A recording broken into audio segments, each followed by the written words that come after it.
এই যে একা একা চলাফেরা করছেন, জীবন নিয়ে শঙ্কায় ভুগেন না কখনো? যে আমার পরিবার সবাই তো, আমি আমার মাকে বলেছি যে দেখো, মানে আমরা যে লড়াই নেমেছি, আমার একটা মনে হয় কি, কোনো রাজনীতিবিদের না বাসায় মৃত্যুটা হইতে পারে না, এটা কোনো ভালো মৃত্যু না। যিনি রাজনীতি করেন, যিনি লড়াই করেন, যিনি বিপ্লবী, যিনি সংগ্রামী, তার মৃত্যুটা হবে একটা সংগ্রামের মধ্য দিয়ে, একটা রাজপথে, একটা গ্লোরির মৃত্যু।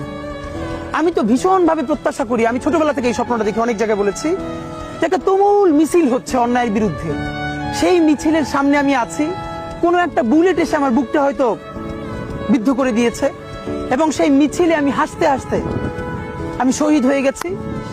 এবং সবাই যখন মৃত্যুটাকে ভীষণ ভয় পায়, আমি তখন হাসতে হাসতে আল্লাহর কাছে ভীষণ সন্তুষ্টি নিয়ে পৌঁছতে চাই যে আমি একটা ন্যূনতম ওই জীবনটা লিড করতে পারলাম, যে আমি একটা ইনসাফের হাসি নিয়ে আমি আমার আল্লাহর কাছে পৌঁছতে চাই। সুতরাং আগামী 50 বছর বাঁচলাম, কোনো ইম্প্যাক্ট তৈরি হলো না আমার দিয়ে।